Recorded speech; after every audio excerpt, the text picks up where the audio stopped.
मारो तो आ वीडियो कदाच दिल्ली सुधी पूगे ने तो पुगाड़ो, केम के आ कायदो बदलवानी जरूर है। खबर है कि अत्याરની महिलाओं बहु बधी होशियार थई गई है, कायदा है એટલે ઘરવાળાને એવી રીતે દબાવે છે કે નથી શાંતિથી જીવવા દેતી, નથી રહેવા દેતી। મારે એને કંઈક એવું હતું કે મેં ગણ્યું હતી એક વર્ષથી સામનાથી કાયદા કાનૂન જાણી ગયો એટલે એવી રીતે દબાયો, મને એવી રીતે મેન્ટલ ટોર્ચર કર્યું, મને આ વસ્તુ લઈ આવી દે, આ વસ્તુ લઈ આવી દે, આ વસ્તુ લઈ આવી દે, મારી ઉપર આટલું માગણું કરી દીધું એને 35-40 હજારનું માગણું કરી દીધું મારી ઉપર।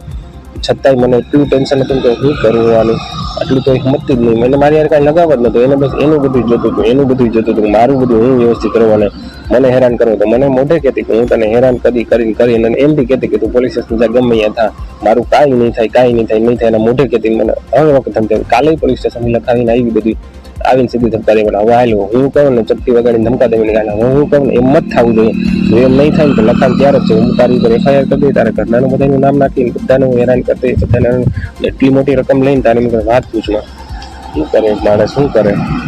કેટલી વાર આજે મેં 3 થી 4 વાર મેં મરવાનો પ્રયત્ન કર્યો, પણ હું ક્યાંક ને ક્યાંક રોકાઈ તો ભાઈ હજી થોડુંક નસીબમાં હશે ભાઈ, હજી થોડુંક સારું થઈ જાય, સારું થાય। 6 મહિનાથી કોઈ બી કાંઈ સારું નથી, કોઈ બી કાંઈ સારું નથી।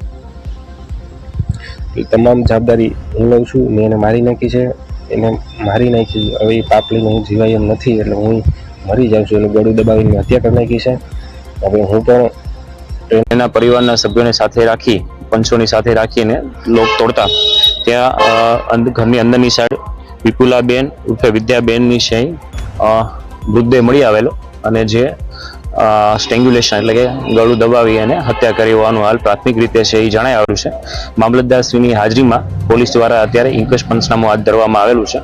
મૃતક યુવાન ગિરીશભાઈ જે વિડીયોમાં હકીકત જણાવે તે પતિ પત્ની વચ્ચે કંકાસ હોવાની હાલ હકીકત વિડીયોમાં દર્શાવેલી હોય। વધુમાં યુવાન છે એ અર્બન હેલ્થ સેન્ટરમાં કરાર આધારિત લેબ ટેકનિશિયન તરીકે છે ફરજ બજાવતો હતો, અને આ દુઃખદ બનાવ છે પતિ પત્નીના ઝઘડાને લીધે પહેલા પોતાની પત્નીની હત્યા કર્યા બાદ પોતે છે ટ્રેન ની વચ્ચે કપાય અને આત્મહત્યા કરેલું